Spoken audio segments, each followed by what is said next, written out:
Hello and welcome back to Bannerlord and Byron's Adventures. So in the last episode we did have a bit of a situation. As you can see, we have Ovagos's army up against a smattering of our own vassals, and you can see here that we're actually outnumbered, but our power level is pretty much even, and we're going to see if we can achieve victory here. This is going to be a very difficult fight, mainly because I have taken a look at some of their composition, and their composition appears to mostly be Imperial legionaries and a variety of other high-tier infantry from the Empire.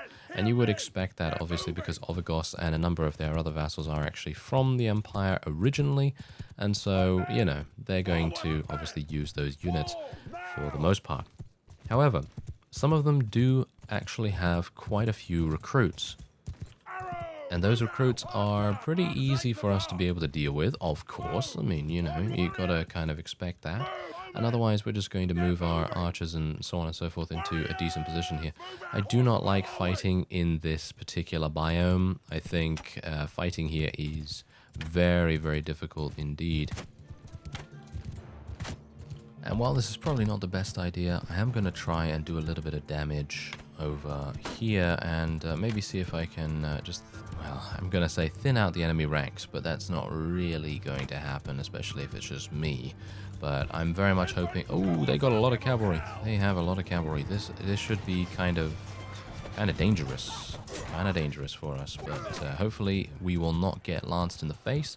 Hopefully my people will do a good job as well. I'm just going to make sure that my archers... Whoa, what's actually going on there? Do you see how much damage they're actually taking right now? That is pretty insane. Massive amounts of damage being dealt on both sides, but it looks as though we are taking the most damage from these enemies, and you can quite clearly see why. Look at these guys. They're all trained infantry. They are all doing massive amounts of damage, and you've definitely got to bear in mind that that is the main thing in Bannerlord, and indeed in Warband as well. Those are the two things. Well, actually, that's the one thing that is shared between the two games. If you generally have high tier units in your army, or if the enemy has them and they have more of them, then they are overwhelmingly going to be defeating you. And that's the kind of thing that I was mentioning in the previous episode. That was the reason why we're doing so well recently, is just purely for the fact that we have higher tier units in our army than the opponent does. Unfortunately, that is not always the case, as you can see right here, because of course they do have a number of these very high tier elite polearm users, and they're very good at what they do. As you can see, they're very, very good at what they do. Unfortunately, we did end up taking a massive amount of casualties, but I'm hopeful that we didn't lose too many in my own army. I'm hopeful that those casualties are just purely from our allies. Let's actually just take a quick look here. How many have I lost? I might not have lost that many. No, I've only lost 9. That's fantastic. I have only lost 9. I am extremely surprised. Oh dear.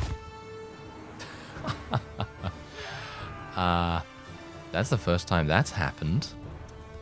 Yes, that is the first time that has happened, and it will not be the last, more than likely. Yes, it will not be the last, but it's okay. It's okay. Our horse was just about to die anyway, and yeah, that was not a good thing to do whatsoever. I was looking at the casualties, and then I was like, ah, yes, there's a cliff, and I will promptly run off it. Very good. Anyway, let's just speed that up a little bit. I'm pretty sure we're going to achieve victory. It's just a matter of time. Unfortunately, we are ending up losing many more units. I've only lost 28 so far, and thankfully the enemy is now, yeah, it's basically my forces winning the day here. This is literally just my forces left over from the battle, and you can see exactly why we're actually achieving victory there. The cavalry coming in the clutch right there and achieving the victory. There you go. That's it. Only, what? Only 100 renown? Come on now. I don't think that should be the case. I feel like we should have gotten at least 150 for that, but as it stands, as it stands, renown is actually not even that important to me anymore, because we have reached clan tier 6, and as far as I'm aware, renown doesn't actually do anything for me anymore.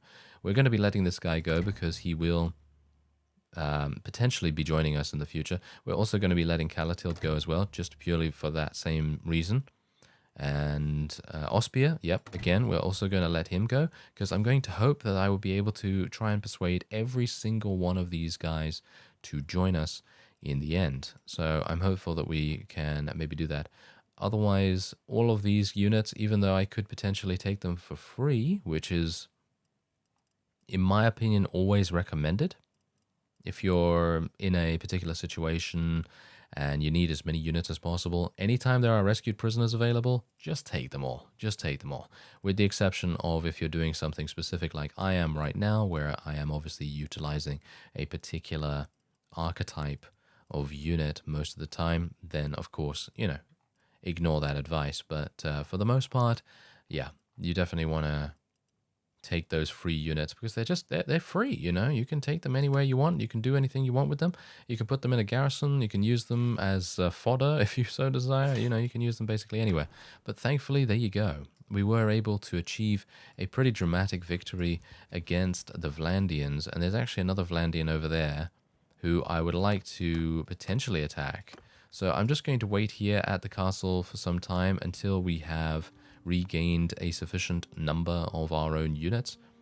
And as you can see, we're actually doing quite nicely in terms of that recovery. We already have 94 back on their feet already, which is actually very nice. What did we level up? Someone has actually leveled up. Okay, Barnabas. Yes, I did a little bit of management, because there were, I think, 9 traits and indeed skill points, focus points, and so on that were eligible to be distributed. And so, you know, I spent a little bit of time doing that. All right, so we have this guy. I'm actually wondering, who is he? Let's take a look, shall we? Let's take a look. Okay, so we have 0 relation with him. However, he is, well, the leader of his own clan. He is the only person in his clan, which is actually kind of fantastic. Whoa, he has amazing units. He has 38 sharpshooters. These guys are going to be, well, hopefully added to my ranks in just a second. Here we go. Hello there. Oh, wow. Yeah, he actually has a pretty significant power level as well, so we have to be a bit careful here. Oh, a 50% chance and already a success on that. Very nice indeed. Okay, maybe another one. Oh, yes, there we go. We're actually getting pretty lucky here, as he is blinding us with his extremely shiny face for some reason. There you go, another success. Let's see if we can do it. 85% chance. There you go, we got him. Okay, so now here's the thing. He's probably going to ask us for some money, right? Yeah, he is going to ask us for some money. Yeah, no. It's kind of weird. I'm not entirely sure what the, shall we say, what the formula is for persuading people, because, I mean, I suppose it could be because he is, yeah, it's probably because he's cautious, right? I would assume it's because he's cautious, and maybe for a variety of other reasons as well. I think their traits do come into effect in determining what their personality is going to do, and things like that. So that's kind of unfortunate, because I actually thought that it was based on clan tier, because I thought to myself, oh, it's probably because, you know, they're clan tier 6. You know, if they're clan tier 6, then it's probably going to be unlikely that I will be able to persuade them, because they're thinking that they're very powerful. They have a lot of, you know, control in their current faction and everything, and that might very well make it more difficult to persuade them to join you. But this guy is actually the leader of his own clan. He's the only one in the clan, and it is clan tier 4. So I actually thought that we would have a pretty easy time of persuading him. But unfortunately, that is not the case. So wait a minute. Is that Kareth right there? I think I saw Kareth. Oh yeah, we're going to get him back. We're going to try and get him back here, if I can, because obviously they're kind of running around here. I think I can probably catch up to him pretty easily if he just leaves. There he is. Is that him? No, that's Unkid, actually. Is he in there? Yes, he is in there. Okay, so, no. Okay, that's not the right one, sir. That is not the right one. I would like Kareth to leave. What is Kareth doing right now? He's kind of being a bit weird. I'm not entirely sure why he's not. why he's not leaving. Oh, there we go. My garrison guards of Hubyar have been destroyed. Yeah, so I don't know whether you noticed. Maybe I didn't tell you. I'm not entirely sure, but I utilized improved garrisons because the improved garrisons mod does allow you to take units out of the garrison of that particular fief and construct them into some kind of patrol. And I was thinking that I could potentially use that patrol to help one of my parties because my parties were actually having a pretty difficult time of staying alive. So I thought, okay, I'll give a patrol or an escort to one of them. And hopefully that is going to make them survive just for that little bit longer. And doesn't seem to have really worked, potentially. I'm not entirely sure whether it did or not. But anyway, hello, Kareth. Yes, I would love for you to join me, sir.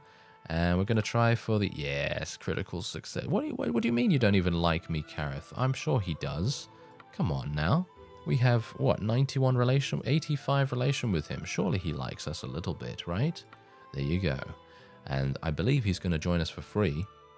And there he is. Yes, Kareth has returned home. And now I think it's probably about time that we actually attack this fellow because, let's face it, we can get him. And we have a bunch of reinforcements as well. So let's just go in right there. And we're going to be fighting against actually an Azurai and Vlandian vassal at the same time. I feel like that is actually a very cool feature in Bannerlord. I don't think... Was that available in Warband? I'm not entirely sure, really. But the ability for enemies to unify against a common foe, i.e. us, that actually does make things just that little bit more immersive, and I very much like that. Okay, so let's get our archers to come over here. We do have quite a few of them, of course, and we'll just tell our cavalry and horse archers and so on and so forth to follow me. And now I'm going to try and go in a counterclockwise direction so that the horse archers following me can continue to shoot at the opponent. Now bear in mind that me utilizing these tactics is not really necessary in my opinion.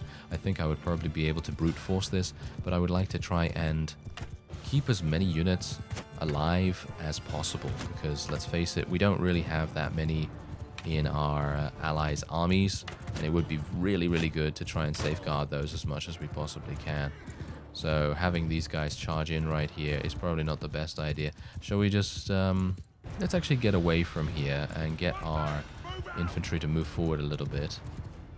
We are losing a couple of people as a result of my maneuvers here, but that is to be expected, of course, because no doubt the enemy has some pretty good crossbowmen and also some polearm users, of course. Oh, really? I'm actually very surprised that I ended up missing there, but okay. Okay, let's tell everyone to charge in. Let's tell our infantry to charge in as well. And yeah, it seems like everyone has just gone in anyway, even though I was telling them to follow me. So yeah, definitely need to be on the watch out for things like that happening in the future. But these Vlandian sharpshooters, we kind of have to get on them anyway. We shouldn't just allow them to shoot at us consistently because they are probably some of the more dangerous crossbowman units in the game. And obviously we don't want to have them shooting at us with reckless abandon without being, you know, bothered at all by anything. And yeah, just have them streaming their bolts right towards me. So there you go. That is indeed a wonderful victory for us. Very quick. And there you go. We were able to gain 6,300 gold, and we also gained a massive amount of relation with this guy because, of course, he thought that he was going to end up being taken prisoner or losing or something like that. And generally, that is a really good way of improving your relation with people. I'm not going to be taking any of this because, as I've said, I just want to try and keep as pure an army as possible in terms of cavalry units only. Okay, so we have Sonala, and Komar, as you can see, has been taken prisoner by desert bandits. I really don't know why they would get taken prisoner by desert bandits. I do have a mod that increases the party sizes of bandits. However, the mod that I was using beforehand, which was called More Bandits, I think, I seem to remember that being the name. But anyway, the mod that I was using before actually increased the size of the bandit parties by such an extreme margin that you would end up having, I don't know, parties of 150 bandits in one go, in one army. However, with the new mod that I'm using, which I think is called something like Kaoses Party Sizes or something along those lines. Yeah, you can see all of my mods in the description, by the way, if you're wondering. But anyway, the point is that that mod doesn't increase them by such a dramatic amount. I think you can decide on what you want to go for, but I basically just left most of it at default. And as far as I'm aware, what it does is it increases the party size of bandits by, I think, double the amount or something like that. I think I tweaked it a little bit potentially, but I think for the most part I didn't increase it too crazily because I thought the bandits running around with like 200, 300 units might have been a bit overkill. But that's exactly the reason why I'm actually kind of surprised as to why our parties are being consistently defeated again and again. It just doesn't really make that much sense to me, considering they're running around with units that I've donated to them, and as a result you would expect them to actually stay alive for a little bit longer than 2 seconds, especially considering I gave that guy a pretty significant... Wait a minute, did these guys just leave right now? Did you see that? No. This guy is on my side. But he's as... Oh, no, wait. What? Oh. Ah, I see. Oh, okay. I was thinking to myself, who's this? But it's actually their tracks.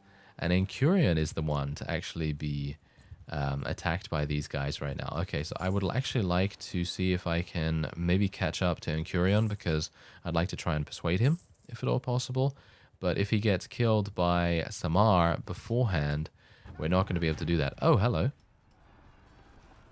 Ah, Belgier. We can potentially try to persuade him, I think. I think I had to pay him in the past, so it probably won't work out too well for me to pay him this time either, because obviously he wants way too much. I think he's one of those guys that actually wanted like 1.5 million or something like that. Let's hope Encurion is not one of those guys. So let's speak to him and see what we can do. Ah, unfortunate. Okay, so seems like I will just need to defeat him once again and then send him on his merry way. And we'll end up losing a couple of units there, but nothing really to write home about. Yeah, it seems like we just have a massive amount of relation with this guy, and unfortunately, being able to persuade him does have a pretty significant cooldown. I do need to go to... actually, you know what? Let's go to that... let's go to that Batanian town. Oh, it's actually pretty far away, isn't it? I mean, that's the thing. I don't really mind about if this castle gets taken, because then I can just take it back very, very easily. And then maybe we can do something with talking to them.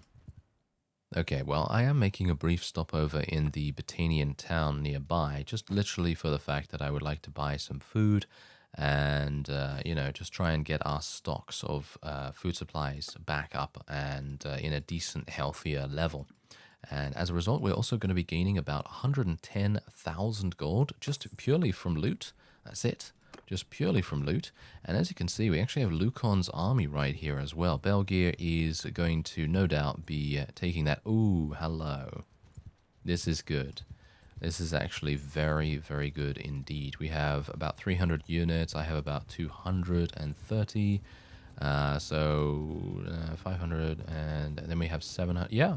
Well, we'll have like 900 units total against this army right here. I'm not entirely sure what Saruk is doing right now. I would like him to come over here if at all possible. Do you want to... oh, he's raiding that village. Not entirely sure why you do that right now, fellow, but okay. I wonder, can I actually tell them to do things? Because I don't think I can actually provide any kind of orders. Even, I can talk to the army leader. I think we've tried to do this beforehand. I want to join your army. No. Yeah, do I want to join your army? I guess. Okay, I'll just join his army and then we'll see what he does. Not much, as you can see. Yeah, and we don't have the opportunity to help him either. Now, amazingly enough, what we could do is I could actually just like join him just for purely this reason, and then just go. Oh, he's gonna go in normally, isn't he? He's not gonna send his units in, is he? He should. You know, he should just go in right now. He doesn't even need to build these battering rams or anything like that. Oh, there we go. Okay, so let's help him, and we'll just send the troops in because auto-resolve is going to get this done instantly, pretty much. And there you go. We've taken it back. And then we can... doesn't seem to be anything else here that I really want, which is absolutely fine. And we can just take all of the loot as well, because of course the loot is the main reason why we're actually staying above water at this point.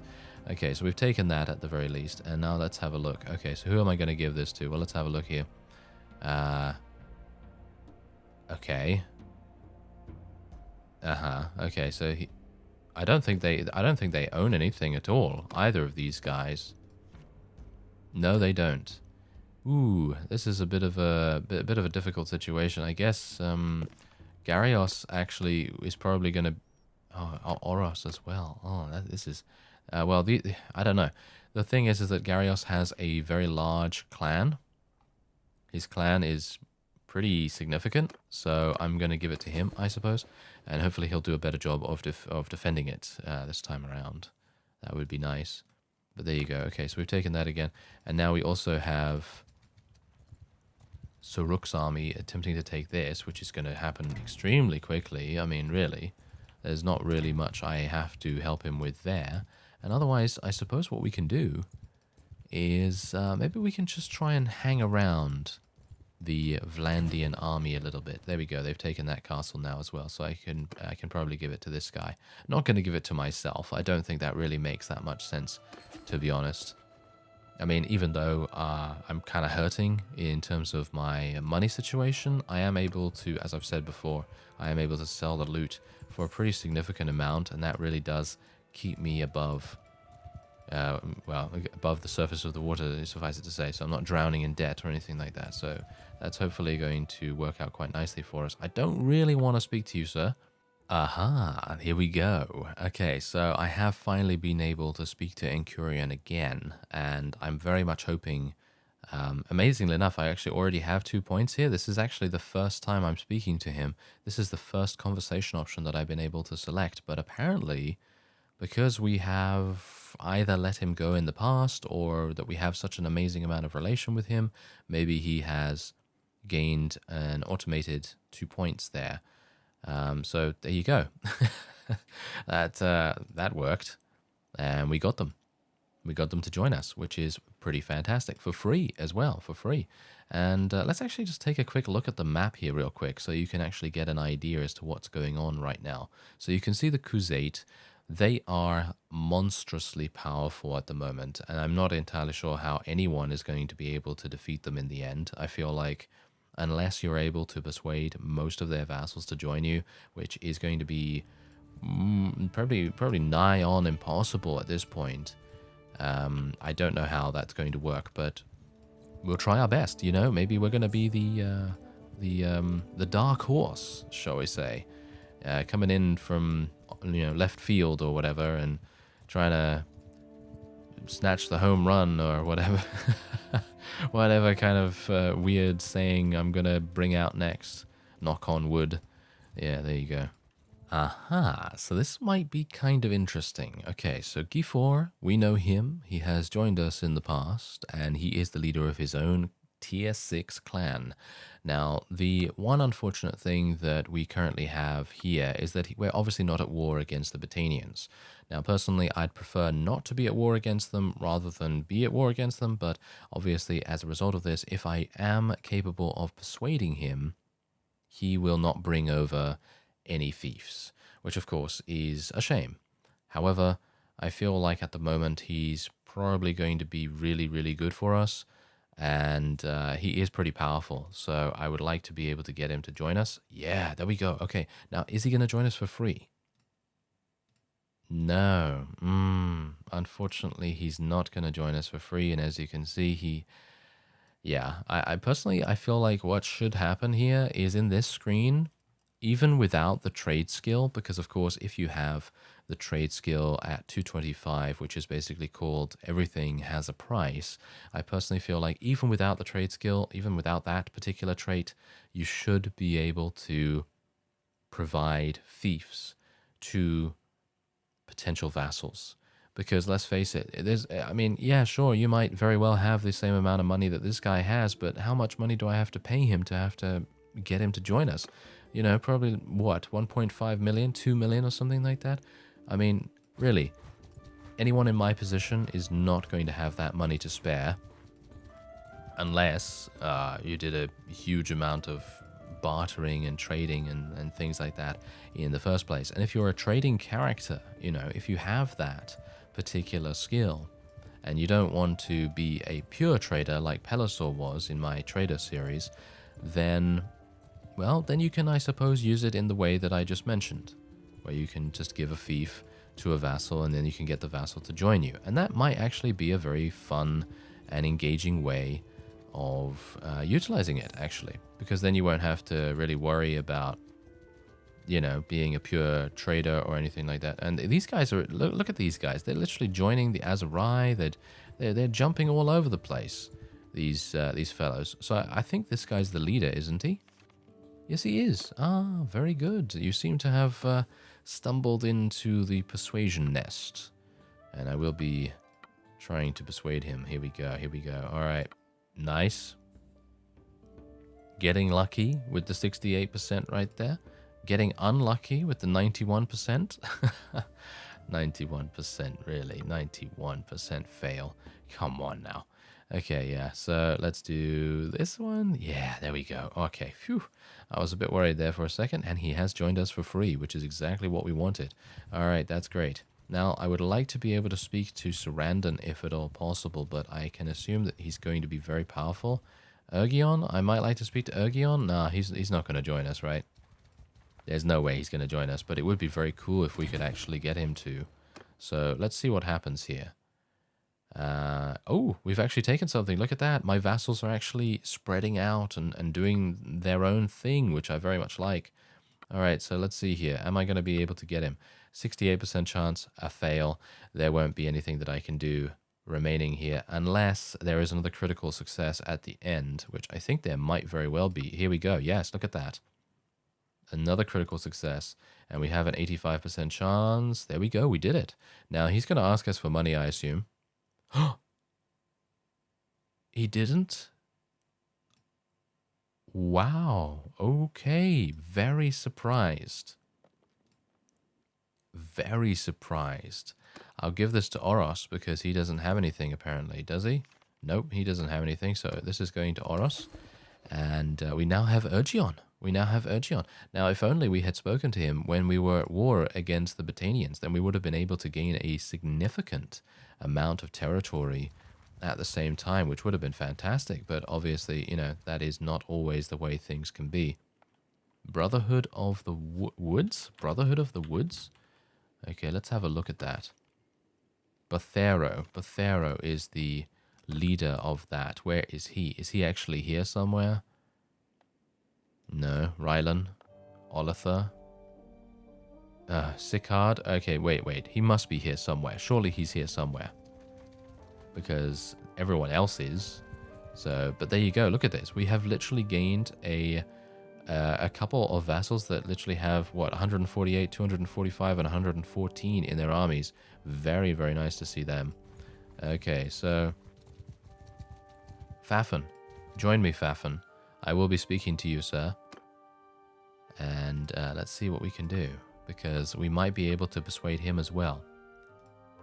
Ah, we already have persuaded him in the past, and as a result, we were able to immediately convince him. However, the fact is that he still wants money, so that is not going to work out too well for us. Timion?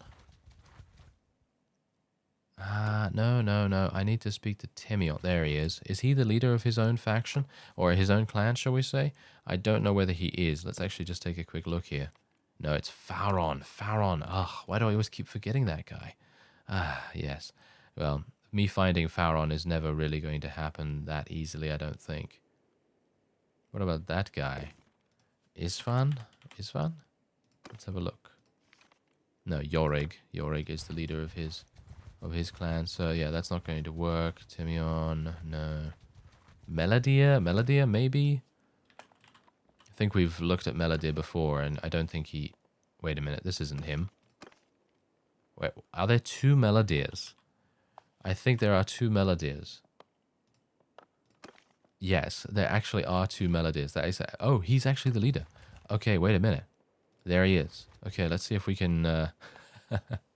let's see if we can do this. It would be pretty fantastic if we could. Okay, let's have a look here. 50% chance. Okay, I wasn't actually thinking anything of that. I really didn't think we would be able to, but okay. That's ineffective. 91%. 61. Okay, now we need a critical success on the final one, which I don't think we're going to get. No, we're not. That's actually unfortunate. Would have been pretty cool, but I'm pretty sure he would want money. He seems like the kind of guy that would probably want money at that point. Abelitos. Hello, Abelitos. I'm basically just on a recruiting mission at the moment. People are just like, okay, so I have this. And do you want to join us? And that's basically what we're saying, you know, that's basically what Byron's talking about. He joined us for free. That is actually kind of hilarious. Annoyingly enough, however, this is probably going to end up being quite difficult to maintain. Not purely for the fact that we don't have enough fiefs to give them, but it is pretty difficult. So let's see if we can do this, because Mantios would be a fantastic addition. Oh, here we go. We've got 2 chances. Yeah, there we go. Now, is he free? Is he free? He is. He is absolutely free. Now, as I've said before, being able to persuade these guys with little to no fiefs to spare is kind of dangerous, because they could very well end up leaving in a really, really bad situation. And that's also the reason why I thought it would be a very cool idea if we could potentially persuade them while we were at war against the Botanians, because then we would have been able to gain massive amounts of territory. However, we have gained instead a pretty significant amount of manpower, and manpower is the first step on the way to world domination, is it not? So that's probably a good idea. Anyway, let's have a look-see here. Yeah, as you can quite clearly tell, a lot of our people do not have any fiefs whatsoever, and that is going to be very dangerous for us. So I don't know how that's going to go, but we are going to need to give people more influence. I have actually done a little bit of policy making as well off screen, because what I wanted to do was basically make it possible for our clans to earn as much influence as possible just by existing, pretty much, so that then they can earn their own influence and I don't have to actually provide influence to them. So as a result, I think I have lost a little bit of influence gain myself, but obviously that's not really a big deal in my opinion. I personally feel like that is kind of worth it in the end, because if they can lead their own armies, and pretty large ones at that, then I don't have to really do much, you know. I can basically just let them do their own thing, and they can hopefully make us very powerful. As you can see, look at that. Look at our strength. Our strength has skyrocketed. We are more powerful than the Vlandians right now. The Crusade are still well out in front with 30,000. However, and this is the big however, we have the opportunity to persuade them. We could persuade a whole bunch of their vassals, and if there are a bunch of Empire people, members of the Crusade right now, especially Regea, I might be able to persuade Regea to join us, because I think she is still a part of the Crusade, and she has one of the largest, most powerful clans in the Crusade kingdom, with the exception of obviously the classic ones, you know. But anyway, I think that's going to be it for this episode. I thank you very much for watching, and I will see you next time.